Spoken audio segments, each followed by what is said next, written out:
Anda kembali bersama kami dalam program Sulawesi Tengah hari ini. Sebelum kami ajak Anda untuk bergabung bersama kami dalam segmen Aspirasi Masyarakat, berikut kami tampilkan informasi terkini perkembangan COVID-19 yang ada di Sulawesi Tengah akan tertera di layar TV Anda, pemirsa. Baik, kita akan cek dulu di samping kanan kami sudah ada data Dinas Kesehatan Provinsi Sulawesi Tengah. Ini situasi COVID-19 tentunya. Mulai dari peta konfirmasi positif COVID-19 nanti kita akan bahas per kabupaten begitu ya. Kota. Namun secara umum dulu situasi COVID-19 sampai tanggal 6 Juli 2020. Silakan Anita. Iya, terkonfirmasi positif ada di angka 191 orang dan sembuh 163 orang, kemudian meninggal 6 orang ya, berarti ketambahan 1 dari kemarin ya. Betul.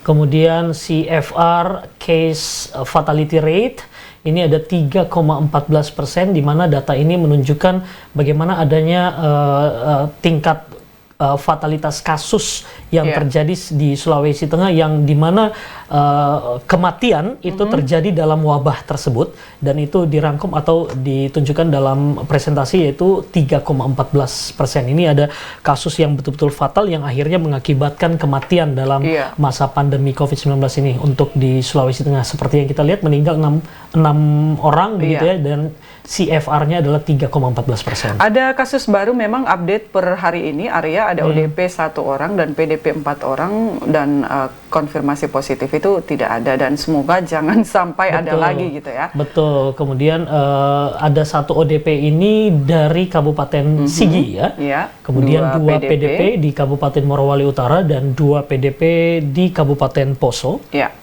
Sementara kita masuk di masing-masing kabupaten. Peta konfirmasi positif COVID-19 di kabupaten kota ya. Ini kita mulai dari Banggai. ODP 6 orang, PDP 1 orang, kemudian positif 18 orang, sembuh 7 orang, dan meninggal 0 kasus. Banggai Kepulauan, ODP dan PDP 0 kasus, sementara positif 1 orang, sembuh 1 orang, dan meninggal 0. Iya, Banggai Laut ini terkonfirmasi positif 1 ya. Baik, kemudian di Buol, ini juga lumayan banyak, ODP-nya 15 orang, positif 57 orang totalnya. Kemudian yang sembuh 57 orang. Alhamdulillah, ini sembuh semua. Artinya sembuh semua ya. Betul, ini perkembangan yang luar biasa dari Buol. Salut untuk pemerintah daerah. Kemudian kita ke Kabupaten Donggala, ada PDP 4 orang, positif 3 orang, sembuh 2 orang, dan belum ada kasus meninggal di sana. Iya, artinya masih tersisa 1 yang positif di sana ya. Morowali, PDP-nya 1 orang, positif 14 orang, yang sembuh 12 orang, berarti masih tersisa 2 orang. 12 orang yang sembuh, kemudian yang meninggal 2 orang. Untuk Morowali Utara ada 2 kasus PDP, positif 14, kemudian sembuh di angka 13, dan meninggal 1 orang. Ya, Parigi Motong, ada ODP 4, PDP 1, positif 2 orang, sembuhnya 2 orang. Oke, dan kita ke Poso, ada ODP 5 orang, kemudian PDP 3 orang, positif 14 orang, dan sembuh juga ada 14 orang ya. Dan tidak ada kasus meninggal di sana. Kemudian Sigi saat ini ODP ada 1 orang, kemudian yang terkonfirmasi 5 orang, dan sembuh 5 orang juga, artinya ini semuanya sudah selesai. Sudah sembuh semuanya. Iya, kita ke Tojo Una-Una. Ada ODP 1 orang, PDP 3, kemudian positif 0 kasus ya. Ya. Dan untuk di Toli-Toli, ini adalah yang terbanyak di Sulawesi Tengah tentunya.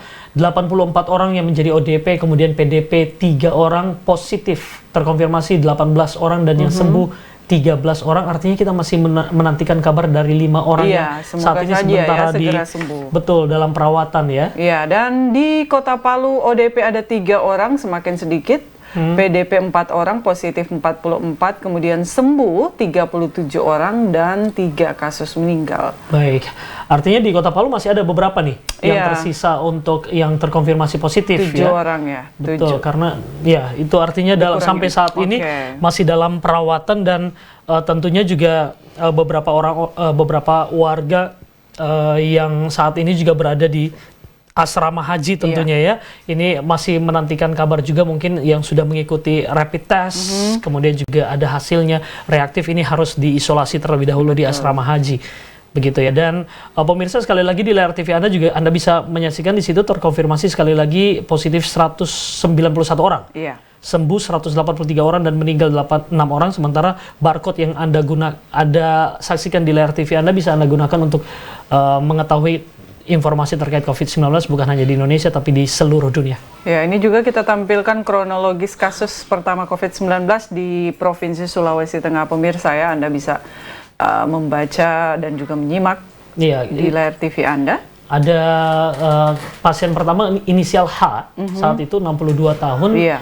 Dan ini kasus pertama yang dirawat di Rumah Sakit BK Kota Palu, tepatnya pada Maret 2020. Iya. Dan dengan diagnosa ini, kita tidak bisa tidak dapat jelas membacanya ya. bronkogesmonia spesifik, Yes. gitu ya. Semoga kita tidak salah membacanya. Iya. Dan singkatnya seperti itu adalah Iya. di tanggal 13 Maret 2020 Iya. yang merupakan kasus terkonfirmasi pertama di Kota Palu, Betul. Sulawesi Dan Tengah. kali ini Arya, kita mengajak pemirsa untuk bergabung bersama kita dalam segmen aspirasi masyarakat berikut ini.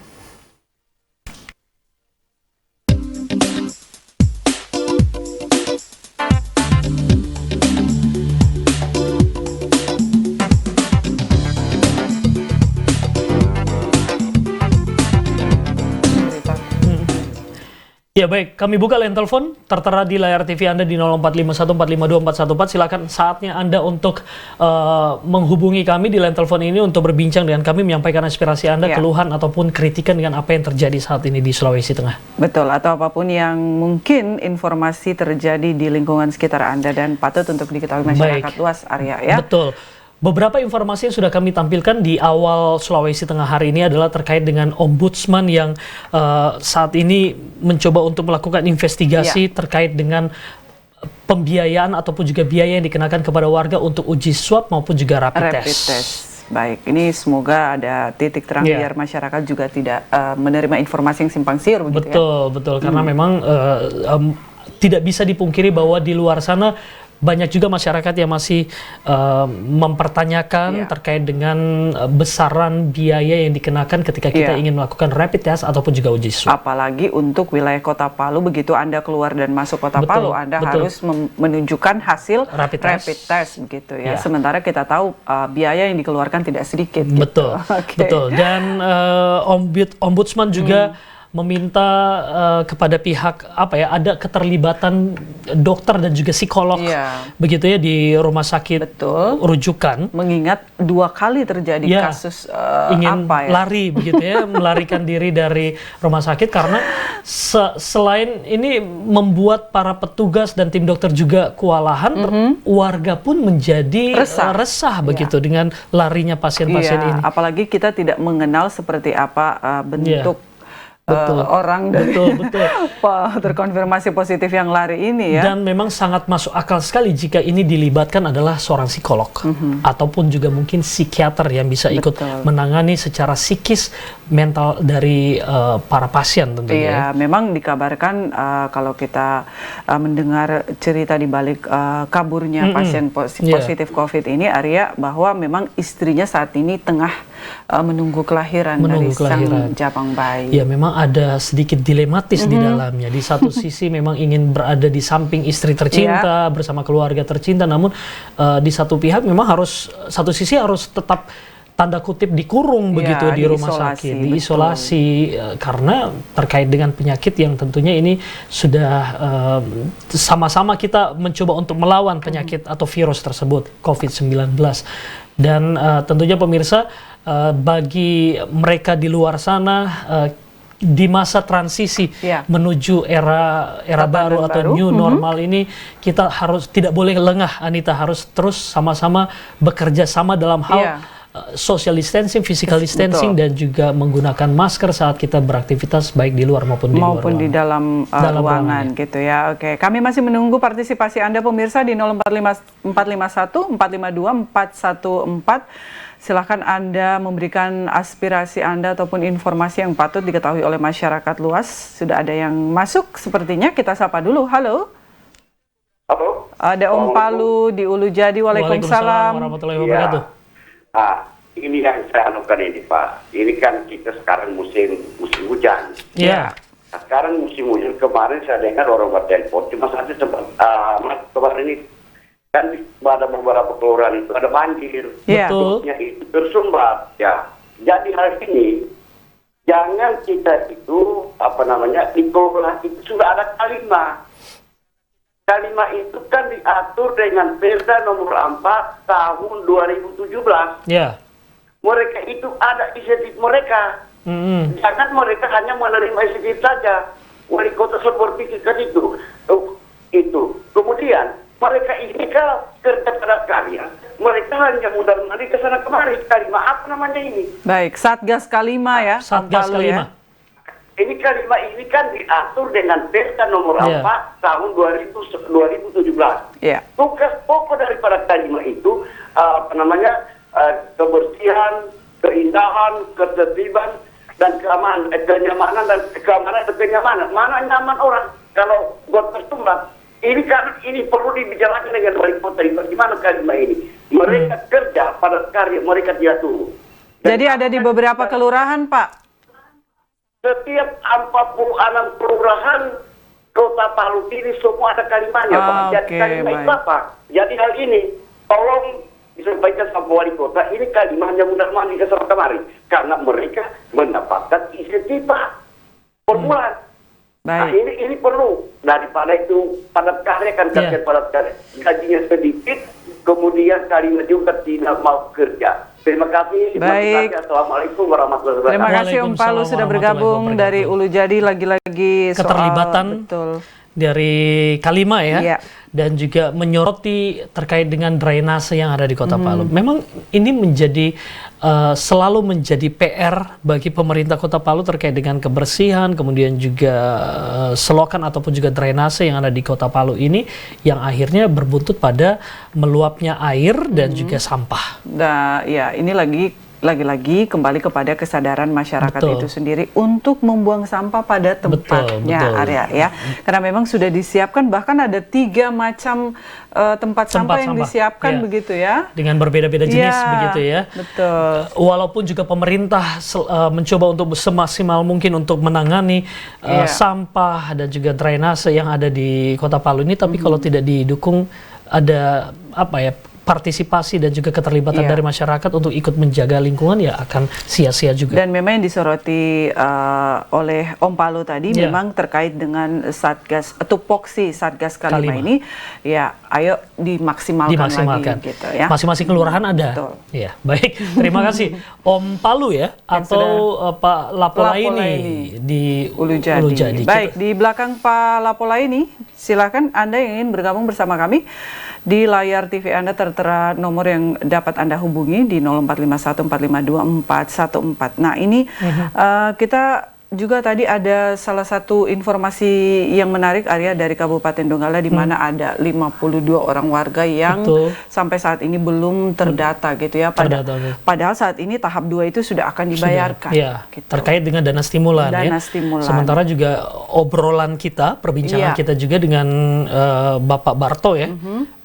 Pada saat beberapa waktu yang lalu Kepala BPBD Provinsi Sulawesi Tengah menyatakan bahwa untuk dana stimulan di kloter kedua ini akan segera berakhir begitu karena akan segera dicairkan semuanya dan bersiap-siap untuk tahap ketiga begitu. Dan tahap ketiga ini untuk mereka-mereka yang belum terdata hingga saat ini, Arya. Betul. Jadi di tahap ketiga inilah gelombang ketiga atau tahap ketiga inilah buat mereka-mereka yang belum terdata, inilah kesempatan buat warga untuk kembali memastikan nama-nama mereka atau data mereka itu ada dan akan menerima bantuan dana stimulan. Dan memang sampai saat ini masih banyak yang belum terdata begitu ya. Baik. Dan semoga BPBD dan teman-teman TP4 lebih memaksimalkan kerja mereka lagi gitu. Karena tidak bisa dipungkiri bahwa masyarakat akhirnya sudah mulai, bahkan bukan hanya ingin berteriak tapi sudah lelah untuk berteriak. Betul. Sudah lelah untuk meneriakan terkait dengan dana stimulan. Baik, sudah ada Pak Eben di Pantoloan. Pak Eben, Pak Eben, apa kabar? Sudah lama tidak mendengarkan suara Pak Eben. Iya. Waalaikumsalam warahmatullahi wabarakatuh. Alhamdulillah Pak Eben sehat-sehat walafiat. Alhamdulillah. Silakan Pak Eben, apa yang ingin disampaikan? Iya, pertama saya ingin menyampaikan ada berita tadi saya dengar tentang rapid test ya, yang Rapid test. mahal ya. Ya. Ya. Sebenarnya yang saya ingin tanyakan kepada dinas terkait atau pemerintah terkait, masalah harga rapid test itu sebenarnya sih berapa? Acuannya di mana? Dan hasil dari pembayaran rapid test itu kemana? Baik. Kan ada saya dengar cuma melalui medsos ya, yang salah satu medsos yang sering saya pantau, ada yang cuma 75.000, ada yang sampai ratusan ribu, malahan ada yang jutaan. Sebenarnya yang pastinya berapa sih supaya agar masyarakat kalangan bawah kayak mau ada usaha begitu, mau keluar kota begitu, ya bisa terbantu lah, jangan terlalu mahal juga. Baik. Itu saja Pak Eben? Ada lagi Oke. masalah sekolah. Ya. Ya, ini kan istilahnya sudah agak ada kelonggaran sedikit ya. Apakah murid-murid sekolah itu harus sekolah atau bagaimana? Yeah. Atau mungkin ada edaran-edaran dari gubernur yang masyarakat atau penonton ingin tahu lah. Sebenarnya ada informasi nggak mengenai untuk kurikulum baru ini? Ya. Bukan kurikulum baru, maksudnya belajar baru ini.